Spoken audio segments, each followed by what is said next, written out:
எல்லாருக்கும் வணக்கங்க. இன்றைக்கி கொப்பரை தொழில் சம்மந்தமான சில தகவல்கள், அதே மாதிரி வந்து பார்த்திங்கன்னா தேங்காய் விலையேற்றம், கொப்பரை விலையேற்றம் பற்றி தான் இன்றைக்கி பதிவில் பார்க்க போகிறீங்க. ஸ்நேகிதி ஃபுட்ஸில் 7.5 வருஷத்துக்கு முன்னாடி செக் எண்ணெய் உற்பத்தி தொழில் வந்து ஆரம்பித்தோங்க. இந்த தொழில் ஆரம்பிச்சனால வந்து பார்த்திங்கன்னா நாங்கள் வந்து பார்த்திங்கன்னா இந்த கொப்பரை வியாபாரிகிட்ட கொப்பரை வாங்குவோங்க. அப்படி வாங்கும்போது தான் வந்து பார்த்திங்கன்னா எங்களுக்கு இந்த கொப்பரை சம்மந்தமான அனுபவங்களும், தேங்காய் சம்மந்தமான அனுபவங்களும், எண்ணெய் வித்துக்கள் சம்மந்தமான கடலை வாங்குறது, எள்ளு வாங்க சம்மந்தமான அனுபவங்களும் கிடச்சிங்க. நாங்கள் செக்கு எண்ணெய் தொழில் ஆரம்பித்த புதுசில் வந்து பார்த்திங்கன்னா கொப்பரை வாங்கும்போது கொப்பரை வந்து பார்த்திங்கன்னா நல்லா தெளிவாக இருக்காதுங்க. அதாவதுங்க மஞ்சள் நிறத்தில் இருக்கும், கொஞ்சம் ப்ரௌன் கலராக இருக்கும். அதே மாதிரி வந்து பார்த்திங்கன்னா வாங்கிட்டு வந்து ஆட்டினோம்னா நாற்றம் அடிக்குங்க, தேங்காய் மனம் வராதுங்க. ஏன்னு கேட்டிங்கன்னா சில நேரங்களில் சல்ஃபரானு கூட சந்தேகம் வருங்க. வியாபாரிகிட்ட போய் இந்த மாதிரி லாட் இருந்துச்சுன்னா, இந்த மாதிரி ஒரு டன் லாட் இருந்தேன்னா அந்த லாட்டில் வந்து ஒரு 200 கிலோ பொறுக்கிட்டு வருவாங்க. வேலை செய்கிறவர் கூட்டு போய் ஒரு 200 கிலோ பிரித்து எடுத்துகிட்டு வருவாங்க. அந்த மாதிரி அனுபவப்பட்டனால தேங்காய் எண்ணெய் நாற்றம் முடிச்சுன்னா என்ன பண்ணுவோம், தீப எண்ணெய்க்கு போட்டுருவாங்க. ஏன்னு கேட்டிங்கன்னா அது வந்து சல்ஃபர் கில்ஃபர் வச்சுருந்தா நம்ம வந்து பார்த்திங்கன்னா சுத்தமான தேங்காய் எண்ணெய் கொடுக்கூடாதுன்னு சொல்லி இந்த மாதிரியெல்லாம் அனுபவப்பட்டனால தான் வந்து பார்த்திங்கன்னா நாங்கள் வந்து சொந்தமாக தேங்காய் வாங்கி அதை வந்து உரிச்சு போட்டு அதை உடச்சி போட்டு அதை வந்து பார்த்திங்கன்னா கொப்பரையாக பண்ண ஆரம்பிச்சோங்க. சந்தையில் வியாபாரிகிட்ட தரமான கொப்பரை வந்து வாங்க முடியாத காரணத்தினால நாங்களே வந்து பார்த்திங்கன்னா நல்ல முதிர்ச்சியான தேங்காய், விழுந்த தேங்காய் இதெல்லாம் வாங்கி வந்து பார்த்திங்கன்னா நாங்களே உரிச்சு உடைக்க ஆரம்பிச்சோங்க. அதில் வந்து பார்த்திங்கன்னா முதல்ல என்ன பண்ணிட்டோம்னா, நம்ம வந்து தெரியாமல் மரத்தில் போட்ட காய் வாங்கிட்டுங்க. பச்சைக்காய் வாங்கி உரிச்சு உடைக்கும் போது வந்து பார்த்திங்கன்னா அது வந்து பார்த்திங்கன்னா தோசை பதமாக வந்துச்சு, நல்ல கொப்பரையாக வரல. அதனால் வந்து பார்த்திங்கன்னா படிப்படியாக நமக்கு வந்து எந்த மாதிரி வேணும், அப்போ விழுந்த காய் தான் வந்து பார்த்திங்கன்னா முதிர்ச்சியான காய் தான் வந்து பார்த்திங்கன்னா கொப்பரை உற்பத்திக்கு வந்து நல்லது, தரமாக இருக்கும். அதுதான் வந்து பர்சன்டேஜ் வரும், கொப்பரை நல்லா காஞ்சி வரும், அதே மாதிரி ஃபங்கஸ் வராது, சீக்கிரமாக கொப்பரை காயும். இந்த மாதிரி விஷயங்கள்லாம் வந்து பார்த்திங்கன்னா நாங்கள் வந்து கொப்பரை தொழிலில் வந்து தெரிஞ்சுட்டோங்க. தரமான செக்கு எண்ணெய் உற்பத்திக்காக வந்து பார்த்திங்கன்னா நாங்களே சந்தையில் விவசாயிகிட்ட தேங்காய் வாங்கி நாங்களே உடச்சி போட்டு நாங்களே கொப்பரை வந்து தயாரிக்க ஆரம்பித்தோம். இல்லைனா நாங்களே நேரடியாக ஏலத்தில் போய் கொப்பரை எடுத்துகிட்டு வந்துருந்தோம். அதே மாதிரி வந்து பார்த்திங்கன்னா நிலக்கடலை வாங்கி அதை உடச்சி எண்ணெய் உற்பத்தி பண்ணிட்டு இருந்தோம். அதே மாதிரி வந்து பார்த்திங்கன்னா எள்ளு வந்து பார்த்திங்கன்னா தரமாக வேணும் தான் நாங்களே வந்து பார்த்திங்கன்னா ஏலத்தில் போய் எள்ளு எடுத்துகிட்டு வந்து தரமான நல்லெண்ணெய் வந்து உற்பத்தி பண்ணி விற்பனை போயிட்டுருங்க. இந்த அனுபவங்களை வந்து நாங்கள் பகிர ஆரம்பித்தோம் போது வந்து பார்த்திங்கன்னா சில நண்பர்கள்லாம் வந்து பார்த்திங்கன்னா யூடியூப் பதிவில் பார்த்துட்டு எப்படி வந்து பார்த்திங்கன்னா இந்த தேங்காய் கொப்பரை தொழில் பண்ணுறதுன்னு சொல்லி கேட்டே இருப்பாங்க. இப்போ வந்து பார்த்திங்கன்னா நாங்கள் ஒரு 1.5 வருஷமாக வந்து பார்த்திங்கன்னா சோஷியல் மீடியா பதிவில் போட்டிருக்கோம். அப்போ வந்து பார்த்திங்கன்னா அவங்க கொப்பரை தொழில் எப்படி பண்ணுறது கேட்டே இருப்பாங்க. அப்படி பதிவுகளை பார்த்துட்டு கேட்குறவங்களுக்கு வந்து பார்த்திங்கன்னா நாங்கள் சொன்ன விஷயம் நாங்கள் வந்து சொல்கிறாங்க அப்படின்னு சொல்லியிருந்தோம். ஏன்னு கேட்டிங்கன்னா கொப்பரை விலை ஏறிட்டே இருந்துச்சுங்க. அதாவது 2025 வந்து பார்த்திங்கன்னா 150, 60, அதாவது டிசம்பர் மாதம் வந்து பார்த்திங்கன்னா கிட்டத்தட்ட 250 ரூபா 55 ரூபா வரைக்கும் கொப்பரை வந்து விற்பனையாச்சுங்க. அதாவதுங்க 2026 டிசம்பர் ஜனவரி காலகட்டங்களில் வந்து பார்த்திங்கன்னா அந்த ரேட்டு விற்பனையாச்சு. ஏன்னா மார்க்கெட் வந்து ஏறும்போது பண்ணலாம், ஏறி இருந்துச்சுங்க. 200, 220 இறங்குமா ஏறுமான்னு தெரியாமல் 250 விற்பனையாச்சுங்க. அதுக்கப்புறம் வந்து பார்த்திங்கன்னா இப்போ மே மாதம் வந்து பார்த்திங்கன்னா அப்படியே படிப்படியாக இறங்கி பிப்ரவரி மாதத்துலேருந்து ஒரு 30 ரூபா கம்மியாகி 220 ஆச்சு, 180 ஆச்சுங்க, 160 ஆச்சு கொப்பரை விலை. 180லேருந்து 160 ரூபா ஆச்சுங்க. அப்படி 160 ரூபா ஆச்சு. அதுக்கப்புறம் வந்து பார்த்திங்கன்னா உங்களுக்கு கொப்பரை விலை வந்து பார்த்திங்கன்னா இந்த மே மாத கடைசியில் வந்து பார்த்திங்கன்னா 120 ரூபாய்க்கு விற்பனை ஆகிட்டு இருந்துச்சுங்க.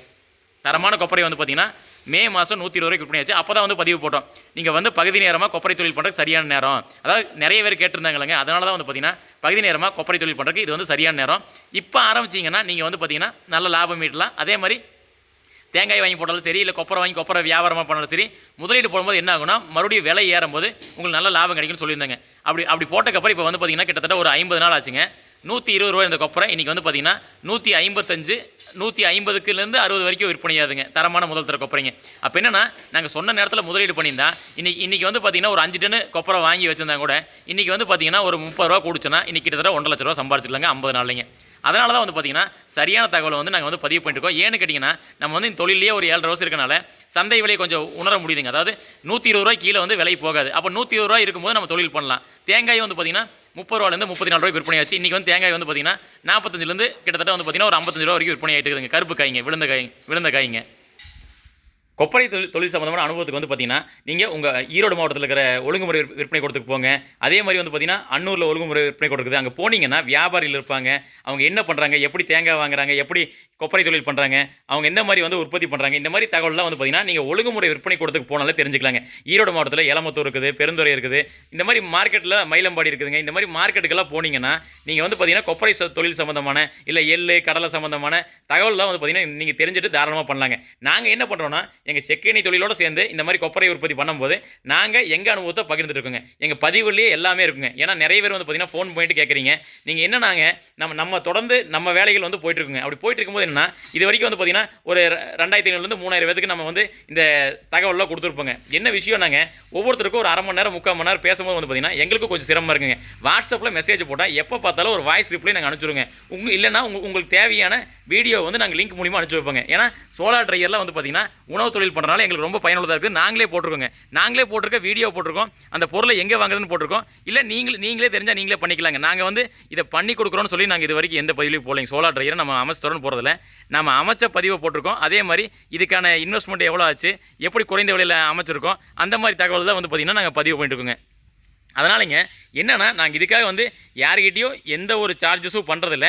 நாங்கள் செய்கிற வேலைகள் எங்கள் அனுபவங்கள் வந்து பார்த்திங்கன்னா இந்த மாதிரி சோசியல் மீடியாவில் இருந்துச்சுன்னா நாளைக்கு எதிர்காலத்தில் இந்த மாதிரி தொழில் பண்ணுறவங்களுக்கு பயனுள்ளதாக இருக்குன்னு சொல்லி இந்த பதிவெல்லாம் போட்டிருக்குங்க. ஒன்றும் இல்லைங்க, தேங்காய் கொப்பரை தொழில் பண்ணுறதுக்கு சரியான நேரம் சொல்லியிருந்தோம். உண்மையாலுமே வந்து பார்த்திங்கன்னா அதுக்கப்புறம் இப்போ ஒரு 30 ரூபா 35 ரூபா வந்து பார்த்திங்கன்னா இப்போ ஏறி இருக்குதுங்க. கண்டிப்பாக வந்து பார்த்திங்கன்னா அந்த டைமில் பார்ட் டைமாவோ இல்லை ஏதோ ஸ்டார்ட் பண்ணியிருந்தாங்கன்னா கண்டிப்பாக வந்து பார்த்திங்கன்னா அவங்களுக்கே திருப்திகரமாக இருக்குங்க. இப்போ உரிச்சிருக்க தேங்காய் வந்து பார்த்தீங்கன்னா 15 ரூபா 50 பைசாக்கு வாங்கினுங்க விவசாயிகிட்ட. என்னென்னு வந்து பார்த்தீங்கன்னா தண்ணி சுண்டுன காய்ங்க, வெயிட் வராது. வெயிட் வராதனால வந்து பார்த்தீங்கன்னா காய் வந்து பார்த்தீங்கன்னா 15 ரூபா 50 பைசாக்கு வாங்கினுங்க. அதாவது ஒரு ஆவரேஜான காய். அதே மாதிரிங்க சின்ன காயாக இருந்துச்சுன்னா 3 காய் 2 காய் கணக்கு வாங்கினுங்க. அது வந்து எப்படின்னு பார்த்துடலாங்க. இப்போ நீங்கள் பார்க்குற காய் வந்து பார்த்தீங்கன்னா இதுதான் ஆவரேஜ் சைஸுங்க. இந்த சைஸ் இருக்கிற காய் வந்து பார்த்தீங்கன்னா 15 ரூபா 50 பைசாங்க. அதாவது செலவு இல்லாமல் அவங்க இடத்துல வந்து நம்ம ஏற்றிட்டு வர்றது. இந்த மாதிரி சைஸில் இருந்தால் இது பாருங்கள் 3 காய் எடுத்து வச்சுருக்கோம். இது எவ்வளோ வெயிட் வருதுன்னு பார்க்கலாம். இது வந்து பார்த்தீங்கன்னா கொஞ்சம் சின்ன சைஸ் காய்ங்க. இது வந்து கொஞ்சம் சின்ன சைஸ் காய். இது வந்து பார்த்தீங்கன்னா 3 காய்க்கு 2 காய் எடுக்கிறோங்க. 3 காய்க்கு 2 காய் கணக்கு போட்டு எடுக்கிறோம். ஏன்னா இது வந்து சின்னதாக இருக்கனால இதை உரிச்சு வெயிட் பார்த்துடலாங்க. பெரிய காயின்னு எடுத்துகிட்டு வந்தது எவ்வளோ சின்னதாக இருக்குது பாருங்கள். இந்த மாதிரி ஏமாறுங்க. இந்த மாதிரி சிலதெல்லாம் வந்து பார்த்திங்கன்னா மட்டை இருக்கும், ஆனால் காய் இருக்காதுங்க. நம்ம பெரிய காயின்னு சொல்லி அந்த மட்டையோடு எடுத்து வச்சது வந்து பார்த்திங்கன்னா 3 காய் சேர்த்து 720 கிராம் வந்துருக்குதுங்க. அதாவது என்னென்னாங்க, அது என்னாச்சுன்னா இந்த ஒரு காய் வந்து ரொம்ப சின்னதாக போச்சுங்க. இல்லைன்னா இன்னொரு 300 கிராம் வருங்க. எதுக்காக இதை சொல்கிறேன்னா, இது வந்து காய் கணக்கில் வாங்கியிருக்குங்க. இது காய் கணக்கில் வாங்கியிருக்கேன். அப்போ யோசிச்சு பாருங்கள், நீங்களே விலையை ஒர்க் அவுட் பண்ணி பாருங்கள். 15 ரூபா 50 பைசா ப்ளஸ் செலவு ஒரு 1.5 ரூபாய்ங்க 17 ரூபா ஆகுதுங்க.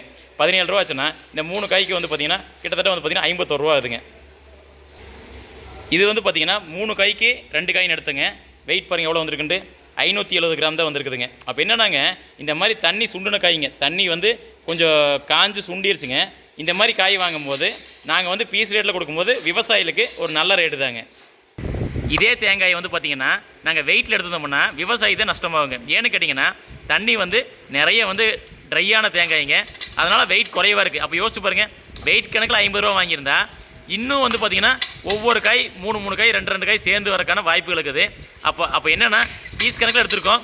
இது வந்து பார்த்திங்கன்னா இது இப்போ வந்து பார்த்திங்கன்னா கிட்டத்தட்ட 5000 காய்க்கு மேலே வந்து இப்போ கணக்கு போயிட்டு இருக்குதுங்க. இந்த 5000 காய் வந்து பார்த்திங்கன்னா உரிச்சிட்டு மட்டை எவ்வளோ வந்துச்சு, தொட்டி எவ்வளோ வந்துச்சு, முதல் தர கொப்பரை எவ்வளோ வந்துச்சு, மட்டை கொப்பரை எவ்வளோ வந்துச்சு, மட்டமான கொப்பரை எவ்வளோ வந்துச்சு. இப்போ நீங்கள் பார்க்குறதெல்லாம் வந்து பார்த்திங்கன்னா தண்ணி சுண்டுன காய்ங்க, பால் கொப்பரைங்க.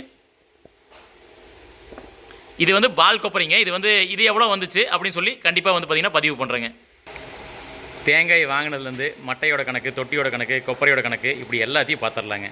இது வந்து கண்டிப்பாக வந்து பார்த்திங்கன்னா என்னென்னா அனுபவத்தை பகிர்றது மூலிமா பயனுள்ளதாக இருக்கும். இன்னொன்றுங்க, நீங்கள் தனியாக வந்து பார்த்திங்கன்னா தொடர்பு கொண்டு நீங்கள் உங்கள் சந்தேகங்களை கேட்டாலும் என்ன விஷயம்னா நாங்கள் எல்லாமே வந்து பதிவுலேயே போட்டுறோங்க. தனியாக நம்ம வந்து புதுசாக நம்ம எந்த ஒரு பதிலும் நம்மகிட்ட மறுபடியும் இருக்காதுங்க. ஏன்னா நம்ம என்ன அனுபவப்படுறோமோ அதை வந்து பதிவில் போட்டுறோம். அதை மட்டும் கொஞ்சம் புரிஞ்சுக்கோங்க, தப்பாக எடுத்துக்காதீங்க. எல்லாருக்கும் நன்றிங்க. இதெல்லாம் என்னென்னாங்க, ஆரோக்கியமான உணவுப் பொருள் உற்பத்திக்கு வந்து பார்த்திங்கன்னா மூலப்பொருட்கள் வந்து எப்படி தரமாக உற்பத்தி பண்ணுறது, எப்படி எல்லாத்தினாலையும் வந்து பார்த்திங்கன்னா இந்த மாதிரி தரமான கொப்பரையும் எண்ணெய் வித்துக்களும் வாங்கி மக்களுக்கு தரமான பொருட்களை எல்லாருனாலையும் உற்பத்தி பண்ணி கொடுக்க முடியுங்க. இது வந்து நம்ம பதிவுகள் பண்ணுறது மூலிமா எல்லோரும் பண்ணாங்கன்னா என்ன ஆகும்னா பரவலாக எல்லா மக்களுக்கும் நல்ல பொருள் கிடைக்குங்க. அதுக்காக தான் வந்து பார்த்திங்கன்னா அனுபவத்தை பகிர்றோம். யார் எப்போ பார்த்தாலும் இந்த பதிவுகள் வந்து பயனுள்ளதாக இருக்கணுங்க. எல்லாருக்கும் நன்றிங்க.